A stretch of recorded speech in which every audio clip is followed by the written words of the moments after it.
토트넘이라는 팀 안에서 벌어지는 황당무계한 상황 속에서도 손흥민이 득점왕에 오를 수 있었던 이유 혹시 알고 계셨나요? 최근 포스테코글루는 저를 비롯해 손흥민까지 우롱하면서 팬들에게도 커다란 배신감을 안겨주는 언행을 서슴지 않고 있습니다. 경기가 끝난 뒤 내놓은 포스테코글루의 인터뷰 때문에 국내 축구 팬들의 분노는 극에 달했는데 일부 팬들 사이에서는 입이 몇 개라도 모자랄 인물이 말은 또 참 잘도 짓거리더라며 손흥민을 속인 데 이어 기만까지 일삼은 이 감독이 무슨 말을 해봤자 이미 신뢰가 바닥나지 않았냐는 비아냥도 쏟아졌습니다. 심지어 겨울 이적 시장에 들어온 선수들마저 포스테코글루에게 철저히 기만당했다는 날선 주장까지 터져나오며 다수 팬들의 시선을 단숨에 사로잡았는데 지금 벌어지고 있는 상황을 좀 더 깊이 파헤쳐 봅시다. 토트넘 호스퍼는 열일 새벽 2시 35분에 영국 버밍엄의 빌라파크에서 2024년 25 시즌 FA컵 4라운드를 치렀고 상대는 아스톤 빌라였습니다.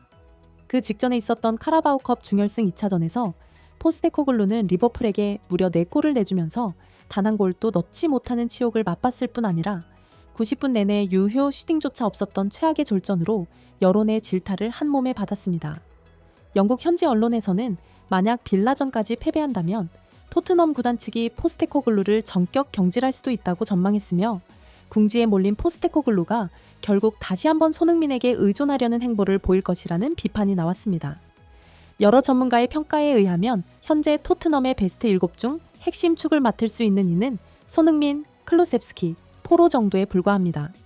나머지 선수들은 이제 막 팀에 합류했거나 아직 20세 전후의 어린 신예라서 이들이 제 몫을 하지 못하면 결국 손흥민이 모든 무게를 어깨에 짊어져야 하는 형국입니다. 더욱이 전박 불과 3일 전 치른 경기에서 이미 혹독한 체력 소모를 겪은 32세 손흥민에게 이런 무거운 부담이 집중되면 그야말로 지옥 같은 악조건에 빠질 가능성이 높다는 분석이 잇따랐습니다. 하지만 막상 경기가 시작되자 예상과 달리 손흥민은 왼쪽 윙이 아닌 최전방 스트라이커 자리에 배치됐고 원톱으로 나올 줄 알았던 마티스텔이 왼쪽 윙 포워드로 이동해 전문가들을 어리둥절해하게 만들었습니다. 일부 축구 해설가들은 마티스텔의 순간 속도 자체는 뛰어나지만 정작 공을 갖고 드리블 돌파를 펼치는 능력이 떨어지는 선수라 측면에서 상대 수비를 직접 무너뜨리기는 어렵다고 지적했습니다. 게다가 토트넘에는 이미 유사한 유형을 지닌 클루셉스키가 있어 양쪽에 비슷한 스타일이 겹치면 손흥민에게 정확한 패스 타이밍이 전달되지 않고 공격 템포까지 느려진다는 점을 꼬집으며 결국 포스테코글루가 전술적으로 중대한 실수를 범했다고 거세게 비난했습니다. 그리고 그 우려는 전반 초반부터 그대로 드러났습니다.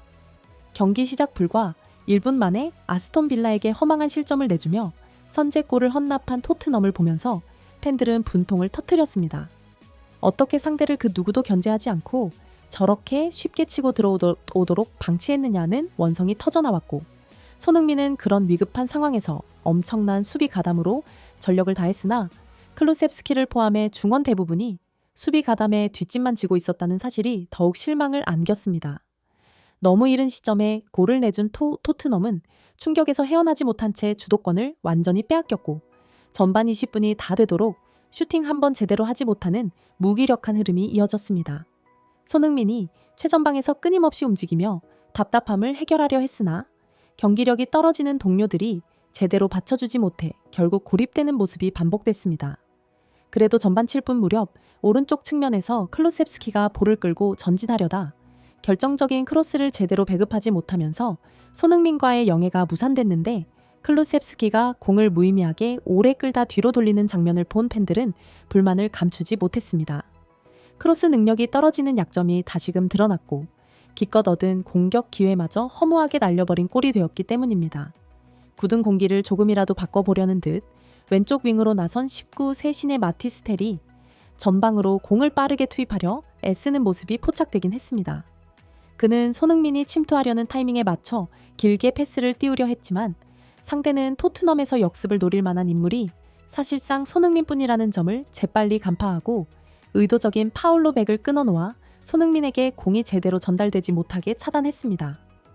이처럼 답답한 전개 속에서도 오른쪽에서 활약하던 마이키 무언이 순간적으로 볼을 잡아 빠르게 치고 달리는 손흥민에게 날카로운 컷백을 내줬으나 상대 골키퍼의 말도 안 되는 반사 신경 덕에 득점으로 연결되지 못했습니다.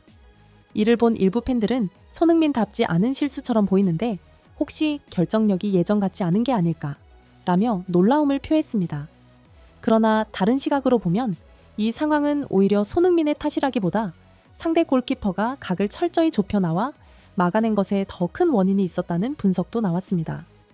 컵백 자체가 골키퍼와 너무 가까운 공간으로 떨어졌고 하필이면 아르헨티나 월드컵 우승주전 골키퍼였던 마르티네스가 엄청난 집중력으로 방어한 것이라는 의견도 제기되며 아쉬움을 삼킬 수밖에 없었죠. 그래도 손흥민이 보여준 단 한 번의 결정적인 슈팅이 동료들에게 자극이 됐는지 이후 토트넘 선수들은 정신을 다잡고 전방 압박을 강화해 빌라를 몰아붙이기 시작했습니다. 주도권을 조금씩 찾아가는 흐름이 눈에 띄었으나 일부 선수들이 골문과 거리가 먼 지점에서 해오 헛된 중거리 슛만 남발해 기회를 허비하는 장면이 연속으로 나오면서 팬들은 더 큰 답답함을 느껴야 했습니다. BBC 중계진 중 일부 패널들은 마티스 테리 좌우 윙 포지션을 소화할 수 있다고 하지만 바이에른 뮌헨 시절에도 측면에서 활약하기엔 스피드가 압도적이지 않고 드리블이 약하다는 단점이 드러났었다. 콤파니 감독이 비슷한 식으로 기용했다가 선수 본인이 제대로 적응하지 못해 토트넘으로 떠났는데 포스테코글루도 같은 실수를 반복하고 있다고 혹독하게 지적했습니다. 이어 결국 마티스 텔과 손흥민의 위치를 바꿔야 공격 활로가 열릴 텐데 무슨 생각인지 이해가 되지 않는다고 혀를 찼습니다.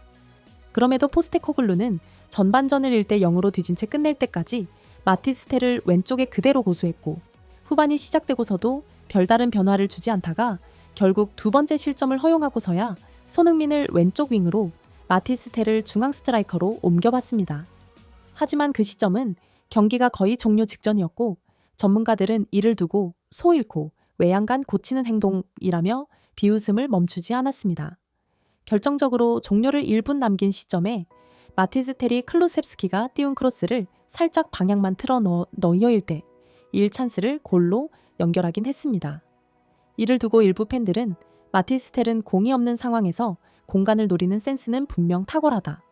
다만 드리블을 통해 직접 파고드는 플레이는 애초부터 불가능하다는 걸 유럽 축구계 전체가 다 아는데 포스테코글루만 모르는 것 같다며 황당해했습니다. 결국 토트넘은 아스톤 빌라를 상대로 1대2 패배를 당하며 단 사흘 사이에 양대 컵 대회에서 연속 탈락하는 쓴맛을 받고 영국 축구계로부터 비웃음거리가 돼버렸습니다. 경기가 끝난 뒤에도 포스테코글루는 비난은 쉽지만 우리는 고작 11명 가지고 지난 2달간 살인적인 일정을 치렀다. 부상자가 복귀하면 엄청난 팀이 될 거라는 사실을 아무도 알아주지 않는다라며 현실과 동떨어진 변명만 늘어놓았고 토트넘 팬들은 허탈함을 감추지 못했습니다. 이에 대해 몇몇 팬들은 지금 이 형편없는 팀 스쿼드를 이 지경으로 만들어 놓은 주범이 바로 당신과 랩이다. 마티스 텔은 딱 2번 출전해보고도 손흥민이 이런 구성으로 어떻게 득점왕에 올랐는지 전혀 납득이 안 될 거다. 아마 텔도차의 2경기 만에 본인이 속았다는 걸 깨달았을 것이라며 포스테코글루를 향한 날 선 비난을 퍼부었습니다. 이를 지켜보던 다른 팬들도 고개를 끄덕이며 동의했습니다. 구독과 좋아요, 그리고 열렬한 댓글은 저희에게 누구도 막을 수 없는 강한 에너지가 됩니다. 우리 자랑스러운 한국의 위대함을 전 세계에 알리는 데 큰 힘이 되니 앞으로도 많은 관심과 성원 부탁드립니다.